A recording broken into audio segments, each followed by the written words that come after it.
Good evening and welcome to another post-game edition of the Kenny and Rennie Show. I will be joined tonight by none other than Andrew Hustler Patterson of Winnipeg Sports Talk. Sean is living La Vida Loca out in West Palm Beach, Florida at the Board of Governors meetings and unable to attend this evening, Huss. So I do appreciate you joining me here. How are you doing tonight, my man? Rennie in the club? A little champagne room I time don't with the think Board of so. I don't Governors? think so. I think there's some late night meetings happening. Late It's night important. meetings. Yeah, exactly. In the It's back important. It's room. important to have some networking happening here. So, Huss, let's get right into it. A 3-0 victory for the Jets. Jets talked a lot this week about needing a response. What did you think of the response that you saw on the ice today?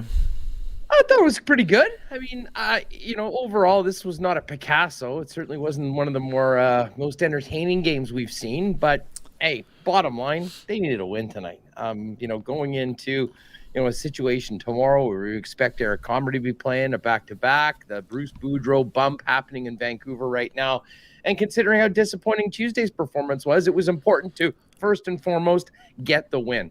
There were some things at 5-on-5 that I really liked offensively. There was some time, especially in the second period, where I think they got back to being a bit of a step behind and losing, often, a few men in their own zone and creating some high danger scoring chances against Connor Hellebuyck. But tell you what, the Jets' best players were their best players. It was like I tweeted, it was the Connor and Connor show. Hellebuyck was phenomenal with his first shutout of the year, and that kind of caught me off guard. He's played so well, you would have thought that there would have been a zero earlier.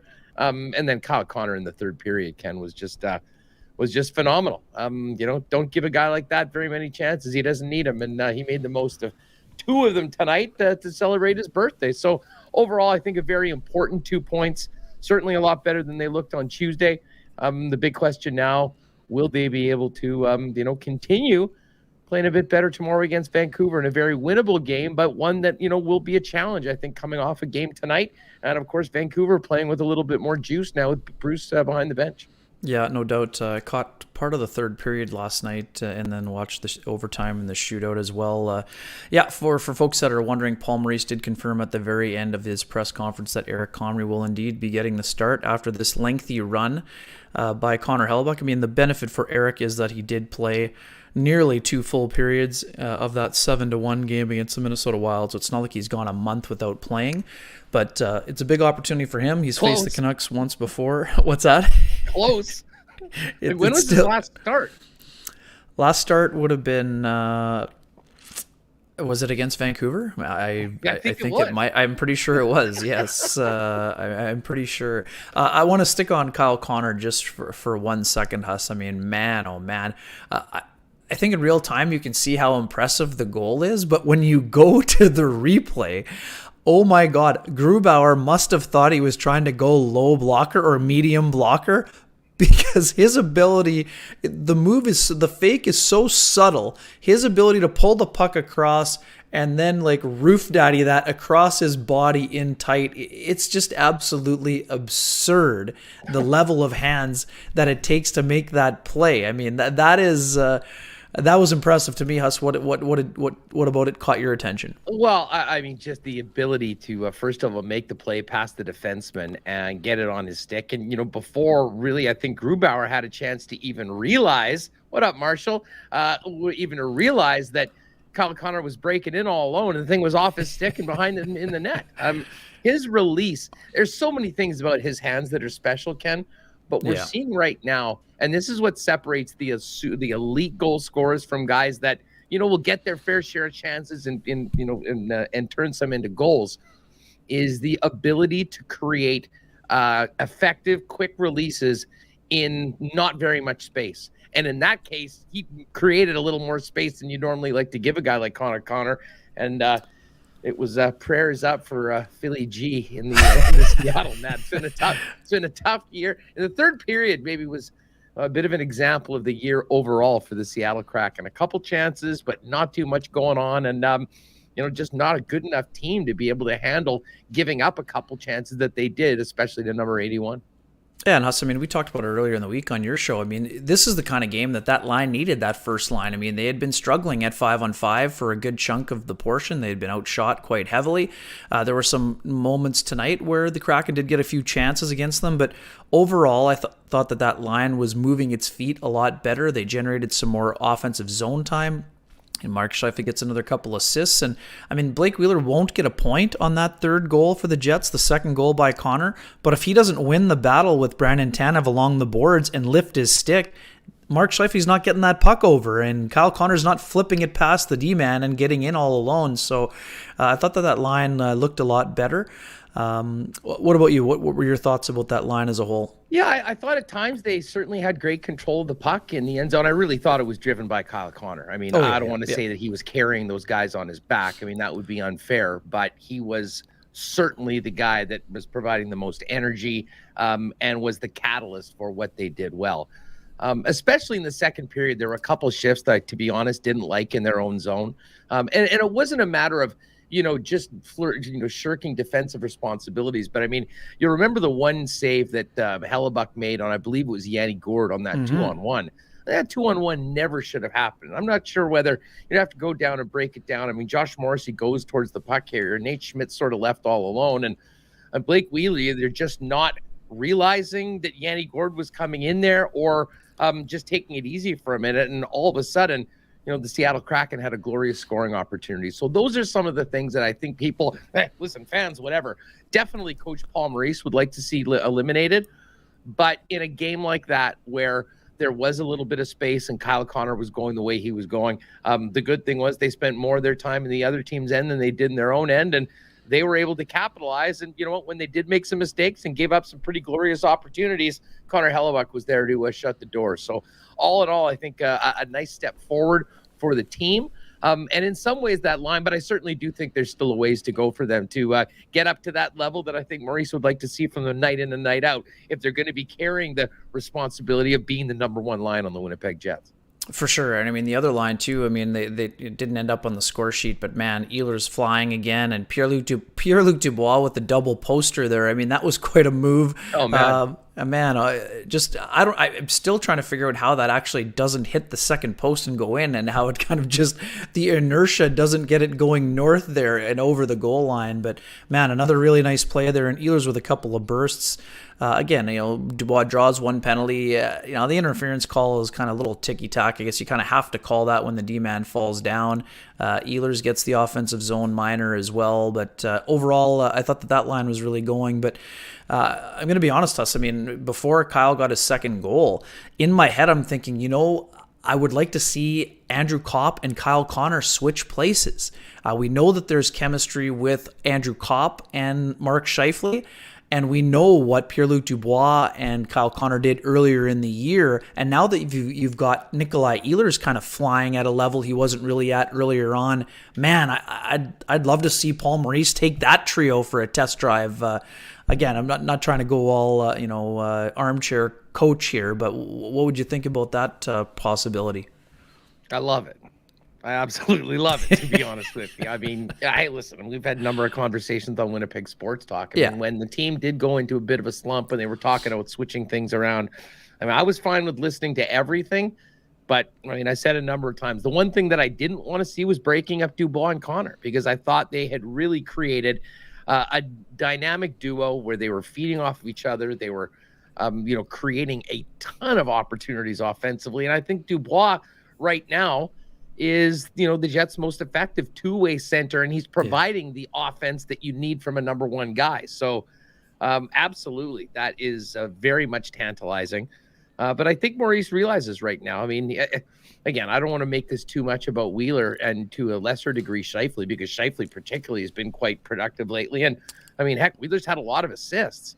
It seemed like they were really trying to get him a goal in the first period. I don't know how many shots that he had. I mean, none of them were really glorious opportunities, but I think it was more like get pucks on net and trying to see things going. But back to your question, seeing the way Ehlers is playing right now with Dubois, knowing what Dubois did with Connor earlier, at some point you think that we will see that, and I think it has the potential of being a very, very exciting line for the Winnipeg Jets.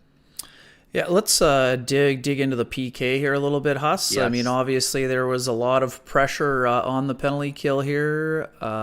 Marshall does say, I mean, the Jets were a lot more aggressive. I mean, Brendan Dillon spoke pretty openly on the post-game So did Helly. interviews.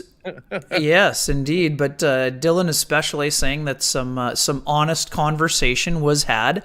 And that honest conversation, I would imagine, went something like this. This is BS. We need to start picking it up. So let's go.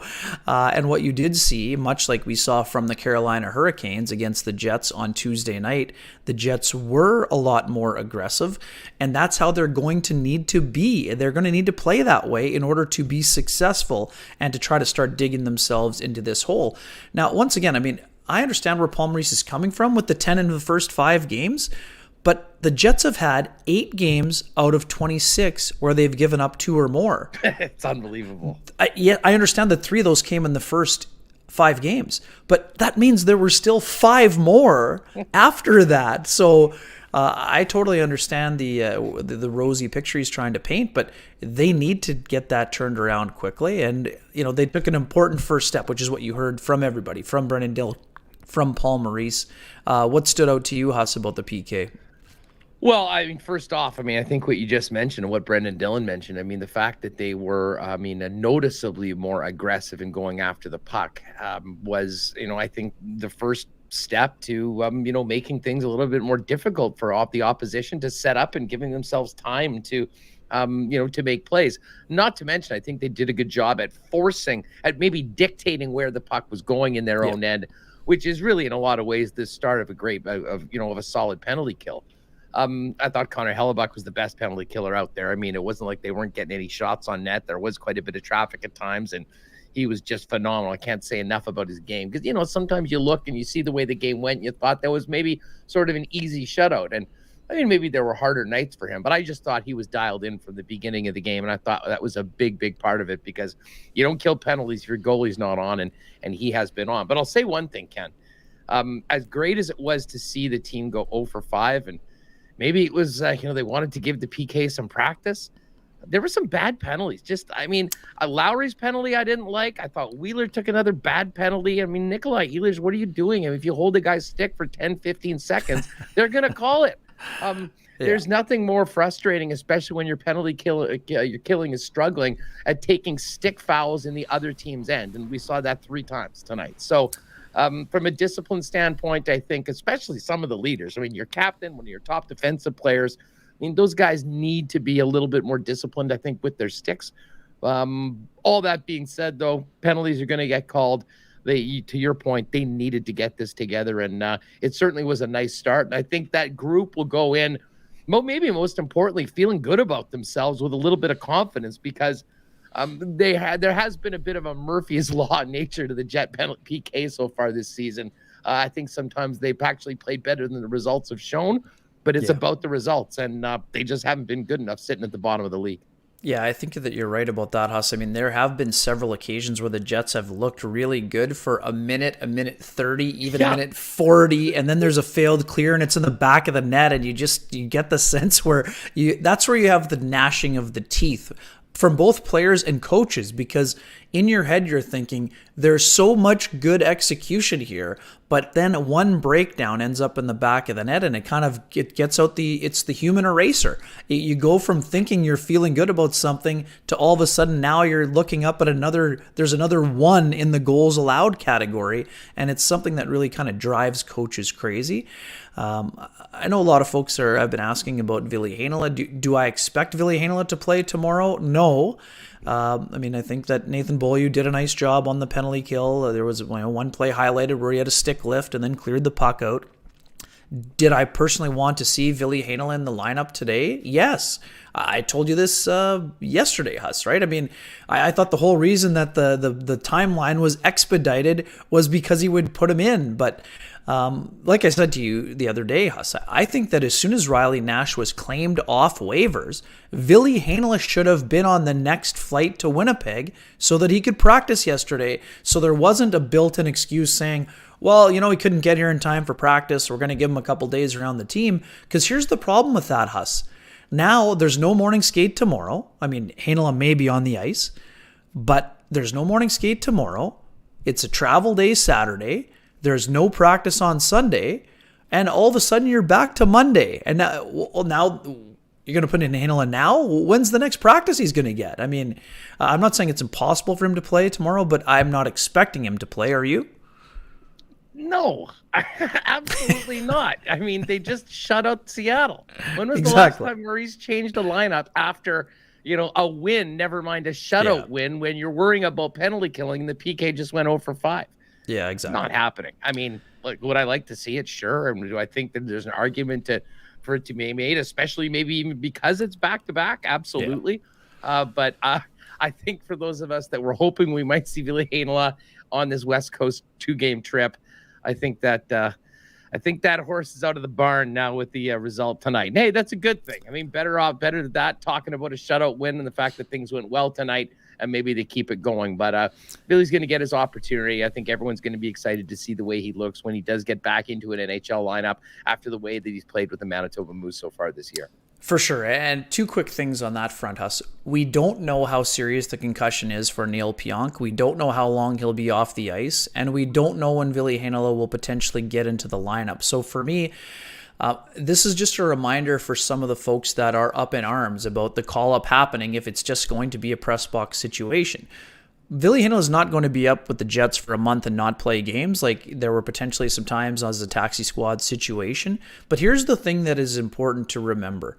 As much as it may frustrate people at times, he's only going to miss, he missed an AHL game last night against Laval. Here's the thing you need to know. The Jets need the best player available when they need him. Yeah. If somebody if somebody comes up sick, or comes up nicked up in the morning, you need to have Ville Heinola available. I understand the folks saying, well, just bring up Nelson Auger if he's sitting in the press box. Well, that's great unless you need the player. And nobody knows if you're going to need the player or not. So, like I said, I understand the frustration, but the NHL comes first. So you have to have the guy on site that is going to give you the best chance if his services are available. And we can debate all we want about whether his services should have or could have been available today. But the thing is, you have to have your best option available. You're not, and no offense to Nelson Auger, he just hasn't been playing a lot of hockey. So if all of a sudden you need him, well, he's barely played in the American League. So you can't expect him to jump into an NHL lineup and give you valuable minutes.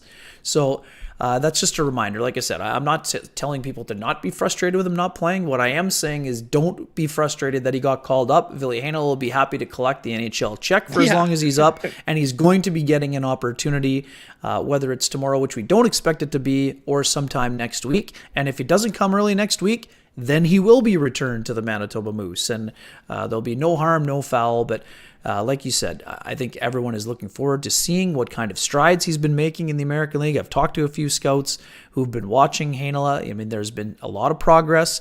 I mean, we know his offensive part of his game is already ready. There still needs to be some defensive improvements. That's going to be the case until he becomes an NHL regular. But that doesn't mean the Jets don't want to give him a shot at some point here. And I think that time will be coming probably sooner than we expect. But a lot of it is going to be dictated by the health of Neil Pionk, which we can't predict at this stage of the game. You're exactly right. Well, I mean, just imagine this scenario. They recall Nelson Auger and, somebody goes down tonight and then all of a sudden, Nelson Auger is playing a regular shift tomorrow when Ville Heinola is with the Moose. They'd get killed. So, and it wouldn't be the smart thing to do. I mean, you call up a guy because you might need him. Now, you may have a plan to play him. You might not. But if it happens, you want to have the best guy. And I think you laid that out pretty clearly. Hey, can we go back one quick one. Just for people who think this doesn't happen, this is not long ago, like the third game of the year, 2 years ago, Josh Morrissey collides with Anthony Bitetto before a game against the New York Islanders, and suddenly you're pulling a guy into the lineup. I mean, these things happen, and they've happened recently. So it's just a reminder that you have to kind of be on high alert when you have these sorts of situations, even though it sometimes doesn't fit the narrative that is sometimes being tossed around. Hey, one thing, I just want to go back to the PK for a minute, Ken, because there was one thing that I think was noticeably better tonight tonight, in addition to them being on the puck a little bit more and giving, the Seattle Kraken power play a little bit more space, like the Canes had. I thought that their clearing was 10 times better than it was in the last game. Now, I mean, granted, they had Stanley playing on the wrong side, and it seemed like a lot of times it was weird backhands that were trying to get out. But whether it was positioning, whether it was just a little bit more tenacious on the puck, whether it was more a focus on, getting the damn thing out of their zone, they did a far, far better job of that tonight. And you could see them gain confidence as the game went on the PK after some successful clears. I mean, that's one of the biggest issues that the Winnipeg Jets had against Carolina to me. It wasn't like they didn't have plenty of opportunities to get their stick on the puck or get it out. They just did a terrible job of getting it past the blue line or down to the other end of the rink. And they did a much better job of that tonight. I know that'll make Paul Maurice happy, because he did speak about it in between games. I mean, as bad as the results have been, there were many opportunities to diminish the damage against Carolina, and they didn't do a good job of it. And it was on their stick repeatedly, way better tonight. And that was a nice start to get some better results down a man. Yeah, and that Natchez goal was a great example, right? I mean, massive humanity, kind of yard sale in front. Like, there were several opportunities to get the puck cleared, and then, and even too on the Trocheck goal. I mean, that was another one where the Jets were kind of looking around thinking, man, that's a goal. When you're going over the video, you're like, oof, like that's an oof special, where you're going, that one really shouldn't have happened, guys. Let's try to tidy that one up a little bit. And that is what you saw tonight. We talked about the Jets' best penalty killer, and that's the guy who wears 37. Again, another kind of epic Hellebuckian post-game address. He was so fired up. And for as much numerical symmetry as what was happening today, 25 saves, Connor Hellebuyck's 25th shutout on Kyle Connor's 25th birthday, vintage Hellebuyck. I'm looking forward to number 26. Like, he enjoyed it for about 13 seconds, and then he said, you know what? I plan on getting a shutout every single night. So, 25 is a nice number. I'm looking forward to the next 25, the classic Hellebuyck. Can't wait to see my banner up there. Like when he broke the Tom Barrasso record for single season wins by an American-born goalie. Like a historical film special. I love that. I mean, it was another classic moment.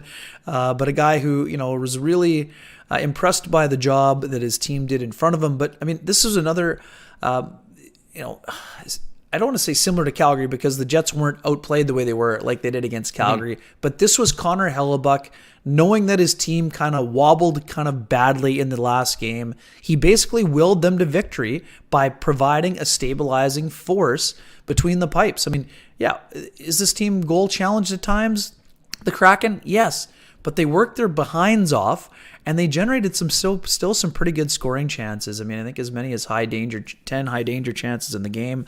I mean, this was another one of those examples where the data entry, I mean, I don't think the Jets were vastly outplayed at 5-on-5. I think they had them at quite a bit of a deficit. I think 7-3 deficit, which to me, now it's important to remember one of the Ehlers breakaways was at 4-on-4, but I don't think this was a situation where Hellebuyck had to stand on his head and hold the fort, but he certainly was steady when called upon, and he had to make a couple of impressive saves. Yeah, overall, I'm with you. I mean, I think in the third period, the Jets really stepped it up, and that goal by Connor, I think, kind of changed the nature of the game and really put them in control. But I'll tell you what, if Connor Hellebuyck doesn't make a couple of those saves that he did in the second period in particular, we could be having a very different conversation right now. As I mentioned, the save on Gord was right there. And, they did get fortunate. Schwartz missed a pretty glorious opportunity and tried to Bo Jackson his stick afterwards unsuccessfully, which was quite funny.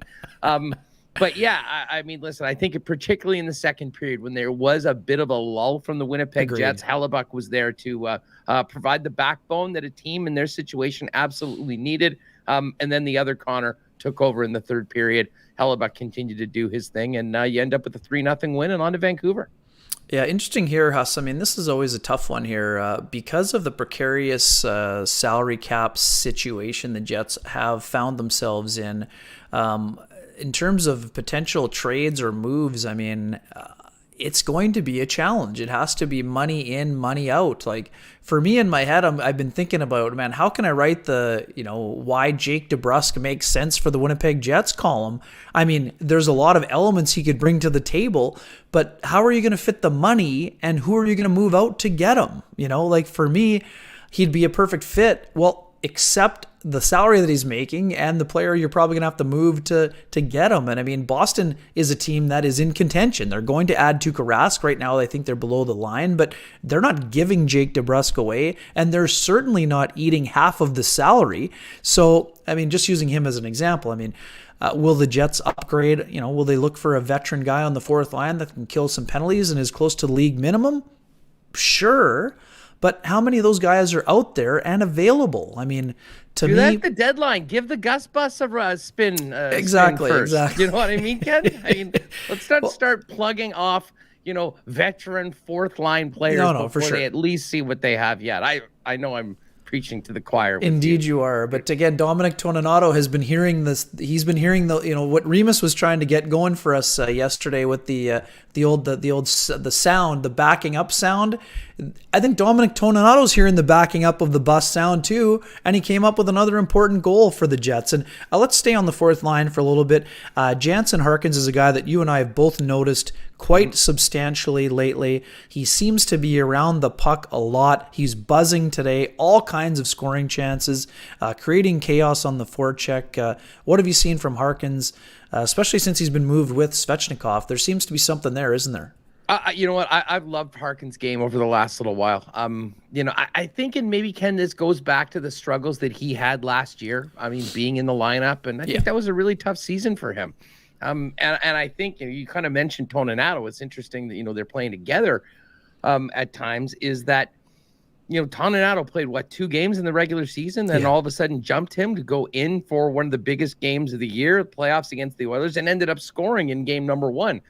So, I mean, the gauntlet was thrown down for Jansen Harkins. I mean, come in, be a better player than you were last year, and prove that you want to be a regular in this top 12. And I think he's absolutely done that.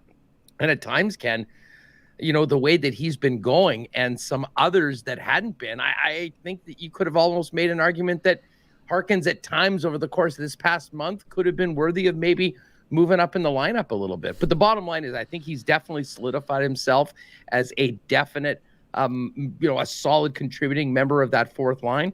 And I think he's versatile too. I mean, this team's not going to be this healthy the entire season. Well, touch wood, it'd be great if they were.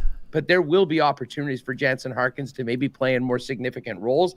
But right now, I think Paul Maurice is getting exactly what he expects out of Harkins when he's out there. Solid, hard shifts, being tenacious on the puck, skating, and trying to do their best. They had one shift where they got caved in the second period in their own end. Other than that, I thought the fourth line was full marks today, and certainly wasn't a liability. And a quick one here for Marshall. Marshall, the Gus Bus will still be in Moose Land at least until Neil Pionk is healthy. They cannot afford on the salary cap to recall both Ville Heinola and a forward like Gustafsson. So that will take until Pionk is fully healthy, and we do not know when that is. We talked special teams earlier, Huss. Let's flip the page and go to the other side of the coin. What'd you think of the power play? I mean, specifically, I thought that the puck movement and the feet movement was certainly noticeable on the last power play attempt that the Jets had. There was really good job by a lot of skating happening in order to get movement happening. You had Nate Schmidt unload from the top. Kyle Connor, a couple of quick chances there. What'd you think of the power play overall? Yeah, well, I mean, I think they sort of, much like the PK, made some strides. And I know Phyllis was just mentioning, I mean, that one power play where that group was on for about 145. I mean, listen, I would love to see it a little bit more even, but in that case, I mean, when they're not clearing it and you've got the puck and you're making things happen, you've got those chances, you're not just, clearing off in the middle of it. So, to me, I think this power play is a work in progress, Ken. Going into this game, we had major issues on both sides of special teams, and it had been very problematic for the Winnipeg Jets over the last month. But if you ask me what I'm more concerned about long-term, it was definitely the penalty kill. So I think, if you're a Jet fan, you'll look at the results on special teams. You'll certainly take it. But it'll be interesting to see if the power play can first off, generate some opportunities. If I recall correctly, the last time they were in Vancouver, they didn't even go on the power play once. So first of all, see if you can create a couple opportunities where you actually get on the power play and make something happen from them. But I think it was, small steps towards the PP unit that we've seen in the past. How about you? Yeah, for sure. And the other thing, I know a lot of folks are asking about the lack of a one-timer option and maybe what about flipping Wheeler and Connor around. But here's the thing, Huss. I mean, Kyle Connor led the Jets in power play goals last year, and a lot of them were unloading one-timers on that other side. But this year he's only had, I think, the one power play goal, and it just wasn't getting there as quickly enough as possible, and the spacing was a little bit off. Whether it was Morrissey at the top feeding him, and then you had Morrissey move into the one-timer spot.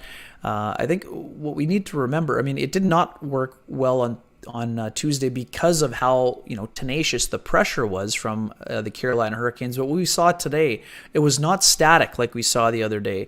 When Blake Wheeler has time to move up and down the wall, and when he can get the puck either to the top or to the slot to Scheifele or across to Kyle Connor, then you're going to get different opportunities. And the other thing that people miss, and this happened already the other day for a power play goal. Sorry, Kyle Connor's up to 2, because on Sunday night, when Pierre-Luc Dubois went post to post and side to side, he laid the puck on a tee for Kyle Connor, who banged it home for a one-timer on a slap shot. So although he's not on the traditional one-timer side as a left-handed shooter, he was able to get a one-timer in that situation. And for me, that's the one thing. But when Paul, vintage 2018, when Paul Stastny was the down low guy, the Jets were able to generate more from that, from that spot down low, whether it was to the slot or across into the back door, that we haven't seen as dangerous. I thought the puck movement was a lot better.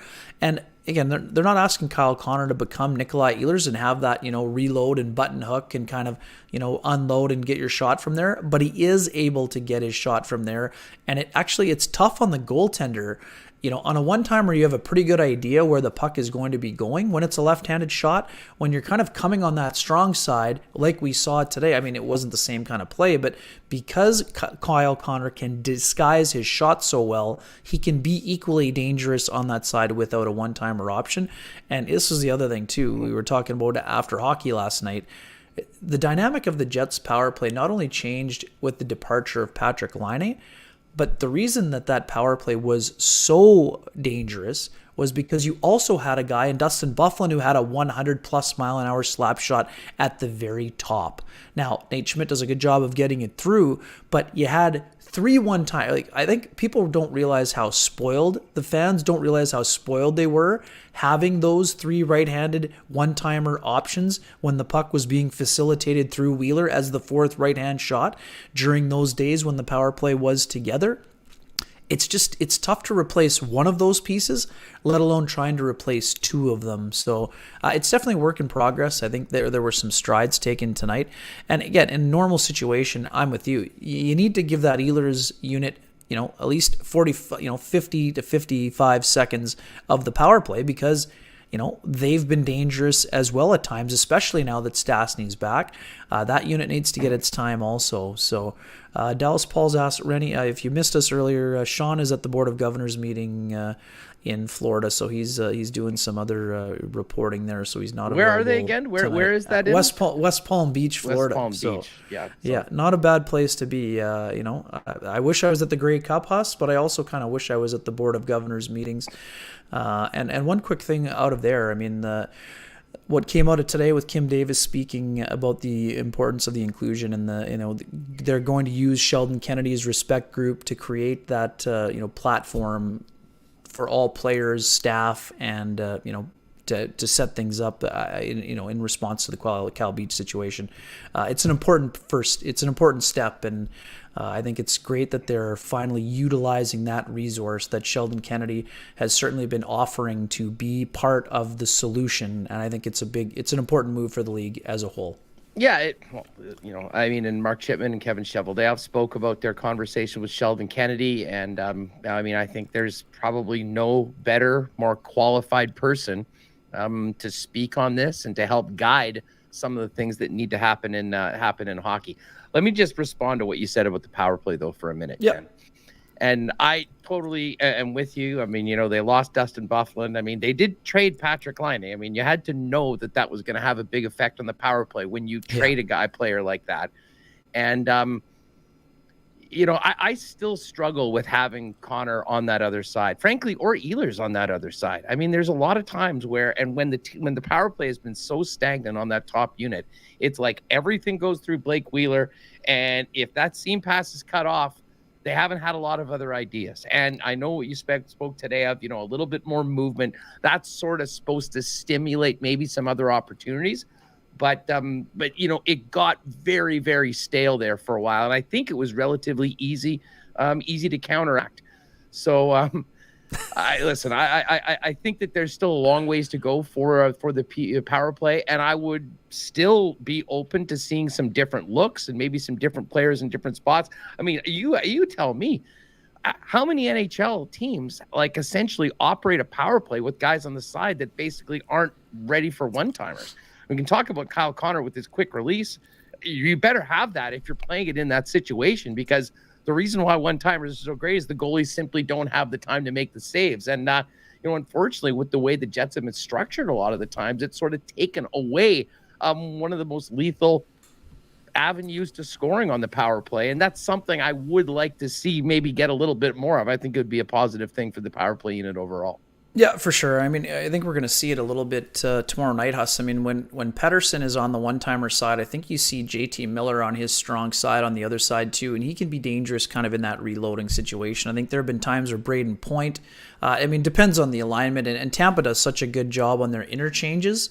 You obviously know you have Stamkos on the one-timer side, and Point, you prefer to have him in the slot, but there's times when Kucherov and Point kind of interchange too, and you have Braden Point in that similar spot to Blake Wheeler. But I mean, it all started with a copycat power play of the Washington Capitals power play, which obviously has Backstrom or Kuznetsov on that half wall as a left-handed shot, and then you have Oshie in the slot and Ovi in the Ovi spot naturally, and John Carlson at the top. So it's super interesting to see where it goes from there. And yeah, I mean, I'm curious to see what the next, iteration looks like, and can they get it going? I mean, the thing we can't forget, I mean, as disappointing as the Jets' 5-minute major power play was, I mean, they still had 5 goals in their 3 games. I mean, that's a good number compared to 2 for 34, but power play is always going to be cyclical, and things go, in kind of cycles, and they just went through such a bad cycle, and it was compounded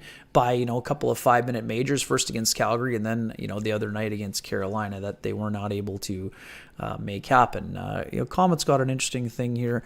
I mean, I know it was a fourth line goal from Toninato, but Stastny makes the play, or actually really good play by Vesalainen to sort of get the body check down low on the D-to-D, and then Stastny just absolute pickpocket of Carson Soucy to create the turnover to get it in front. So, I mean, technically that's an assist by a third liner, but I know it's a fourth line goal in some regards. But I mean, you have 2/3 of the third line out on the ice. So, I mean, I would still say that's a third line goal. Are they not producing as much as we've seen in the past from Lowry?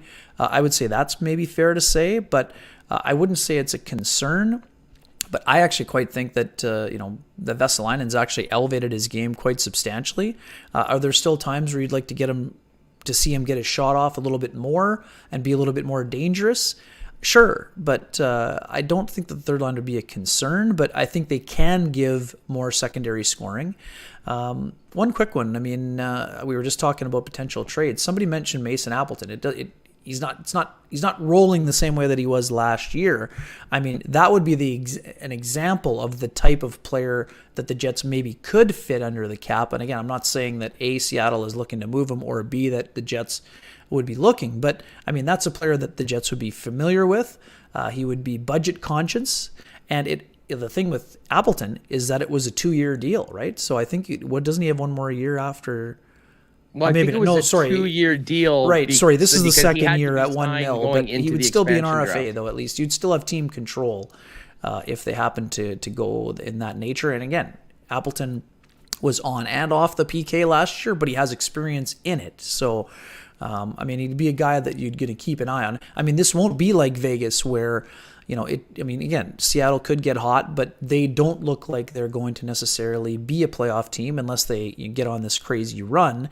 So Appleton would be a guy that has appeal to a lot of cap-strapped teams because of his salary and experience. So certainly he'd be a guy to watch out for. But and I mean, just a quick thought maybe on the two former Jets and Manitoban Morgan Geekie out of the game today. Yeah, well, I mean, listen, just on Appleton first off, I mean, I think I've been a huge Appleton fan and was, pleased to see the opportunity that he got last year. I thought he deserved it, and I thought he absolutely made the most of it, and it was really unfortunate to see him go, but such is the nature. I mean, you look at the players on that team, there's a lot of good players from a lot of good teams that ended up getting picked up. Would he look good back in the Jet jersey? I mean, absolutely. I think he's the guy that could help, but I mean, I don't see a massive need for that right now. And you really do get into, what's the price to pay, what that does to your roster. And of course, the cap's got to be done with everything. And I thought he had a few moments. He did have one really nice chance in on Hellebuyck that I got it. Owen, hi there. Great to see you. You and Rob as well. Just a big party here in the chat tonight. And Tanev, I mean, what can you say about Tanev? I mean, he is an absolute, there's a reason why he was such a fan favorite here in Winnipeg. There was a reason why right out of the gate in Seattle before they'd even played a home game, you couldn't get a Tanev jersey or a Tanev t-shirt or jersey in Seattle. He immediately became one of the most popular players. I mean, we know what he brings. I mean, he's a ball of energy. He is a lot of fun to watch. And you know what? I think in a team like Seattle, he's got an opportunity to, to do more than he might get on, on another team so far. So definitely like those guys. And you know what? I liked some of what Geekie I saw today. I was watching his brother last night over at the rink in that Ice Oil Kings game. By the way, those two teams, just as a quick aside. Yeah. I mean, I hadn't watched a ton. I'd been out to one of the Ice games, and I've been following them. I didn't know a lot about Edmonton. I started looking up the players. I mean, they had 3 of the top 16 players in the draft last year in that lineup. It would Casa, be awesome. Not bad between the pipes, right? I mean, he was awesome, and Alexander was great. He was the number 1 star in for the Ice. So I will tell you, the rematch is on Saturday night. If you've got nothing to do, get yourself a couple tickets and get out to the Ice Cave to see that one with the Jets off on Saturday and Sunday. Should be a hell of a game. And Geekie, I think is a young guy that I think he's in a really good spot. Me too. I don't think he's being put a ton of pressure on him right now to really lead the way.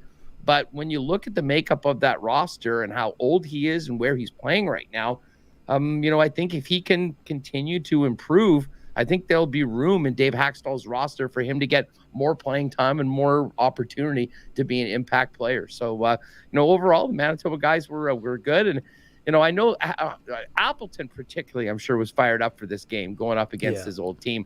Tanev's played against them a few times so far, but overall was the Jets night. I'm sure those guys will be looking forward to trying to return the favor when they're here in Winnipeg. I want to say on the 8th of January for their next meeting. Yeah, it'll be certainly interesting. And yeah, I mean, what a trade too. We should, as a quick aside, man, Jack Finley coming in, a 6'6" right winger who was a captain. I mean, also the son of Jeff Finley, who's a Jets scout. So obviously there'll be. Oh yeah, the old defenseman. Yeah. It's his. I was doing some research yesterday. Huss made a few calls and going on Ancestry.com. No, some scouts were able to connect the dots, so should be a great opportunity, and it'd be interesting to see how he fits in. But I mean, here's a guy who was a captain. Yeah, he didn't play last night because of course he's going to the junior camp, and all the players that were going to Team Canada, they got a nice little send off on both from the Ice and the Oil Kings from the PA there, and the fans. A nice little good luck to everybody. And we'll see Finley for the first time here in the Ice. Caden Gooley was the guy that ended up scoring the winning goal. And he'll play a big role. Well, for sure. He, I believe, was the 16th overall pick for the Montreal Canadiens last year, and scored a power play goal, which ended up being the winner. And he came over in a big trade. And apparently the Ice were in on him as well. So usually this happens a little later on in the season, but I think it's very clear how strong the Western League is and how good these teams are, Ken. And there's been a little bit of an arms race by the Oil Kings, and of course Matt Cockle in the Ice so far this year. So that game on Saturday should be awesome, and the rest of these games this year out at the Ice Cave are going to definitely be worth watching. Yeah, right on. Let's switch back to the game here. So a lot of people talking about the Ehlers hit where Larson kind of pushes him from behind into the boards. Penalty or no for you? A borderline. I mean, I could have seen it, but put it this way, I wasn't yelling at my television or completely outraged. I mean, I thought that it was a play that, listen, it was very close to being a penalty, but I think he sort of got him on the side, turned him around, and I wasn't really surprised that it wasn't. A lot of people are all over the refs. I don't know. I wasn't really that. I thought it was sort of I don't want to say a well officiated game because everyone always has some. I mean, most of the penalties, at least the one against the Jets, I wasn't surprised that they were called. Maybe there was a couple on Seattle that could have been done, but overall, I mean, I don't think officiating played a big role in that game. Yeah, the game was not as caffeinated as the game on Sunday night, Huss, that we've discussed a lot this week already, but to borrow the term from Paul Maurice. But I guess there was a little bit of a semi-uproar on the Seattle side. It sounds like maybe Wheeler's stick caught the, maybe there could have been a potential high stick there on the Connor goal. Yeah. I mean, it was kind of out of the play, so you kind of, I don't know. It's kind of it's an interesting one. It was kind of, I don't know. I mean, we're lucky what happened in the ice game last night didn't happen tonight, because I'm not sure if you heard this. Matt Savoy got a high stick in the other end. Yeah. The puck went all the way down. Oil Kings score. Right. And then they have a long, I didn't know that there was even any sort of review in the Western Hockey League. They get on the phone or something like that, and 5 minutes later, no goal and a 4-minute penalty to Edmonton. I'd never really seen anything like that before. So probably if that was the case in the NHL, that might have been a situation, but it wasn't. There'll be, God knows, we had enough BS and anger about the referees from both sides from Sunday night. I mean, this was a 2 on the Rango meter when it comes to the stripes. Okay, give me 1 second. I'll be right back. Yeah, right on, man. No problem. Arthur, your question here. Brian Little is still in the same status. He is on long-term injury reserve, and as far as we know, he has not been granted any, medical. He is not. There's no doctor that says you're ready to play, or he has not been given a green light to, resume hockey activities. So. Not expected to be back this year, and there's still, his future is still very much up in the air, but he'll remain on LTIR, at least most likely for the next couple of seasons here. So no real change with Brian Little. What we did see was Brian Little, along with Dustin Byfuglien, weighing in on the Blake Wheeler 1000 ceremony, and Brian's a guy who spent a lot of time in the organization, and I've always kind of called him the conscience of the Winnipeg Jets. Huss, I mean, here's a guy who always gave it to you straight, always available, high character individual, and a guy who really loves the game. And this has got to be really difficult for him. But he's been watching, and I'm sure he's very interested to see how his teammates are continuing to do at the NHL level here. Oh yeah, I mean, listen, I think anyone that's followed this team since 2011 has a real soft spot for Brian Little, one of the most unheralded and important players for the Winnipeg Jets through his entire time here. And I mean, anyone that was at that game when he got hit with that puck will never forget that sound. And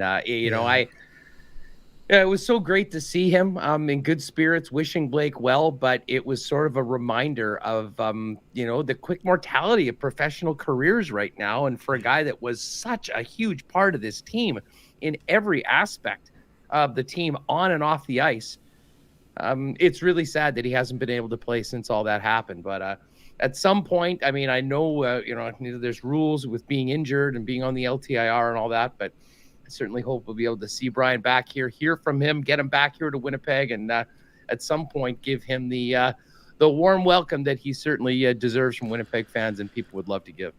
Okay, Huss, we'll get out in a second here. Just a quick one here, Arthur. Another good question here. Any quick thoughts on the Trouba hit? Obviously, Jujhar Khaira. You hate to see a player get injured, but that was quite a hit. And then the second one, obviously, on Nathan MacKinnon, another play where MacKinnon has his head down in a spot where you can't have your head down, and Trouba caught him with the shoulder and answered the bell with Gabe Landeskog. And for me personally, I think those are two hits that by rule are still clean hits. I mean, those were not. I don't think you can ask Jacob Trouba to not finish the check in either one of those situations. He finished it with his shoulder. And again, much like Trouba himself said in his comments afterward, you hate to see a player get hurt in that situation. Obviously, Khaira, it's a tough situation for him. He's had concussion trouble before. But in a contact sport, unfortunately, there are times when injuries are happening. Nobody is celebrating those injuries, but that's a hit that it's still a legal hit. And again, you feel badly for the player who was injured, but I mean, those are two good hits by definition. And in a contact sport, unfortunately, sometimes there are unfortunate results for the opponent. Yeah, I mean, listen, the Kara hit was, I'll say it was borderline, and it was definitely vicious. I mean, it was absolutely, I mean, that is as solid and as violent a body check as you'll see in the National Hockey League. And, you know, the guy ended up on a stretcher and in the hospital overnight. So I mean, you never want to see that. There was probably some head contact. He caught him in the chin, It was not the primary point of contact, which right now under the rules is what makes something illegal. I mean, I really do think that the NHL, if they really want to, you know, protect their players better, they need just to say the head's off limits. And if you hit the head, I mean, and, you know, players will have to adapt. We've seen players adapt all the time when rule changes have come in, whether it's the stick work, whether it's something. And I think that will be the case. And, you know, if you hit the head, maybe you're going a little bit lower, maybe you're taking a little bit of a different angle. But I mean, guys have grown up, Ken, you know, looking to make those big hits. And, you know, that hasn't been something in their mind. So essentially need to reprogram them. So that was unfortunate. I think it was borderline, but I wasn't surprised. And I don't have a problem with the way the rules are constituted right now that he didn't win. Last night, that was just a hell of a hit. And Nate McKinnon and a lot of the star players in the league sometimes get a little too fancy. And I think they get a little too comfortable with the stick on their puck because, frankly, we don't have a lot of these hits. And I loved to see Jacob Trouba absolutely light Nate McKinnon up. Now, the fact of the matter was it was a really hard hit. He was down for a little bit. I know he had to go to the quiet room afterwards. I've always thought it's a bit of a joke that in a league where hitting and clean hitting is encouraged and allowed, that you make a great hit on a play where a guy completely had his head down. It was on him for making himself vulnerable like that. And all of a sudden you have to fight a guy. But I'll give True a lot of credit. He absolutely rocked Landeskog with the right in that fight, knocked his helmet off. And tell you what, Jacob Trouba, I think Jacob Trouba's stock has gone up a lot in the eyes of Rangers fans and the National Hockey League this week because of the physicality that he's shown. Didn't help him on the scoreboard. I think they still lost by 4 last night, but tell you what, Nate McKinnon will probably be a little more careful when he's spending some time looking around for the puck in the slot after what happened last night. Yeah, no doubt. And again, just to make it clear, I much prefer the hit on McKinnon to the one on Kyra, but I think that the player put himself, it wasn't that he was in a vulnerable position when Trouba attacked him. I think where the puck was placed and where he was bent over, that is what caused the vulnerability. It wasn't a targeting of a vulnerable player like what we saw with Jason Spezza on Neil Pionk.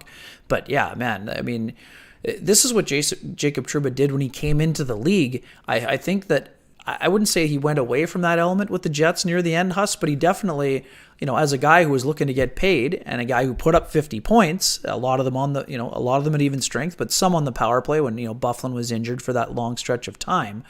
I think it's important for Trouba to get back to his roots, and that's what he's doing now. You know, Adam Fox is the guy running the power play now.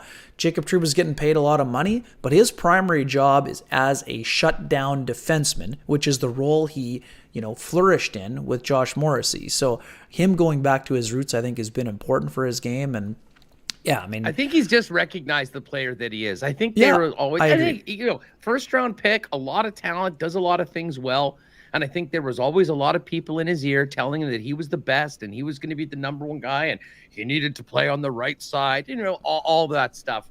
And he went to New York and, you know, there was a ton of pressure on him after, you know, signing that deal. And at times it had been ugly. I mean, you know, for all the highlights and the hits we've talked about this week, there's, you know, been some pretty ugly highlights on the other end over the course of those past couple of years. But that happens with defensemen, especially ones that are playing significant minutes on top pairings, you know, in the National Hockey League. So, hey, you know what? Good for Jacob Trouba for coming around. He certainly, I think, is realizing where his spot is in the New York Rangers, what he does best to help his team wins hockey games. And, you know, if he's mad that he's not on the power play, he can always just check his bank account every Tuesday when the check clears. Last one, Huss. Jets in Vancouver tomorrow. Obviously important for them to skate the way that they did. tonight, because they didn't have their legs moving at either end of the ice or in any of the three zones for that matter on Tuesday. We know that the tank was a little bit low the last time the Jets were in Vancouver at the back end of a back-to-back. A little bit shorter flight to Vancouver from Seattle after, I think it's like half an hour. No, I know, that's what I mean. So it's not a very taxing portion of travel. If we hear about time zones and travel and back-to-back, what are you expecting from the Jets tomorrow? Let's hope we don't hear any of that. I'm expecting a team, I think, that can build off tonight and realize the opportunity at hand to, you win both of these games, win the West Coast back-to-back, all that stuff that we hear all the time. You do that makes the stink of Tuesday night pretty much. You get the Febreze out, and it's kind of out of the room, going into a time where you've got 3 days off before the Buffalo Sabres come to town. Carolina's a really good hockey team. I mean, anyone that said, it was disappointing the way that they played and kind of the opportunities that they had, not really maybe deserving to be in the game, but being in a 2-2 game late in the second period and the way that things went. But if they can go and get that win tomorrow night, I mean, I think that we're, kind of back at the team, most importantly, whatever about us, in a real positive mindset, going into a couple days off and then getting ready for a big week at home with Buffalo, Washington, and St. Louis coming to town. But they better be ready, because the Vancouver Canucks have a bit of a bump, as it always happens when you fire a coach, you get a new guy in. Bruce is seemingly having some fun with his new club. He's coaching the hell out of them. They've got a couple of wins. So, it's going to be a big challenge. And I think I'm very interested to see how Eric Comrie reacts to getting back in the lineup. He'll have been very excited to get an opportunity to play. I think he totally understands his role, that playing behind a guy like Connor Hellebuyck, the opportunities sometimes are going to be far and in between, and you've got to make the most of it. So hopefully we'll see a team that steps up for their backup goaltender on the second end of back-to-backs, unlike maybe some of his earlier starts in his Winnipeg Jets career, because I really do think this is a big game for the Winnipeg Jets, an important result going into 3 days off, and a big week at home coming up next. What about you? For sure, Bruce. There it is. You gotta applaud the creativity, God, right? That and also Bruce, classic Bruce. When asked about it afterward, well, if we lose the next game, it could be Bruce. There he goes. just classic, right? Just embracing it, leaning into it. Did you see his interview with Jackie Redmond on the NHL Network the other day? Apparently, Bruce is a big WWE guy. He's been on just fire, just straight fire. Jackie Redmond works for, does the WWE work as well, and somehow it came up at the end, and she asked him if he had seen Monday Night Raw on Monday night. He's like, no, I was working, but what happened with Kevin Owens in the cage match? This is on NHL.com. I mean, if I couldn't have loved Bruce Boudreau anymore, I thought, but I was wrong. I love him even more. He is just an absolute classic beauty of all time in hockey. The NHL and all of us are better off with him back in the game. Although I hope he gets his first L last night at the hands of the Jets when they dropped the puck late night on a Friday. Yeah, last one, Huss, before I let you go. I'm going to just weigh in on Comrie quickly here. I'm with you. Eric Comrie did not like the John Merrill goal in Minnesota, but I think what people forget in that game, he gave up 3, but he absolutely made a couple of 10 bellers. He was flying around making crazy saves. Black Friday game on Eric Comrie, everybody, please. Exactly. Like I said, the wrist shot from John Merrill, no good, but the rest of his night afternoon was very impressive. I think he's going to be sharp. And I think he's going to play well. He's going to need to play well. He might have been the best Jet that day, Ken. He probably was. I don't think there's any doubt. So I do think Comrie will play well. He's been working incredibly hard, and it's a big opportunity for him. But you're right. I mean, the Jets were unable to carry those good feelings over after the 1-0 loss to the Arizona Coyotes with the 3-day break. This is an important game for them to, step up and continue to build. Rather than having the one step forward, one step back, they need to kind of string some things together with how tight it's got in the Western Conference. Hey, you know what? Just while we're talking about Vancouver, before we finish up, what do you think about Rutherford coming back in? I still don't really know what the circumstances were with him leaving his last point of employment, but he's obviously ready to get back into the ring. And, president of hockey operations and interim GM. I'm not sure whether this is just a way for these very experienced guys to squeeze a little bit more money out of NHL owners, or have a GM to ostensibly maybe do a little bit more of the media stuff, and they can just kind of do their job and show up twice a year for a little state of the team addresses. But what do you think about Rutherford being the guy that's going to be in charge of a pretty important and extensive rebuild for a team that has cleaned house a quarter of the way into the season? Yeah, it's certainly interesting. And again, we expect Travis Green and Nolan Baumgartner to find work in the NHL again. It probably isn't going to take a terribly long time. These are smart guys and really good coaches.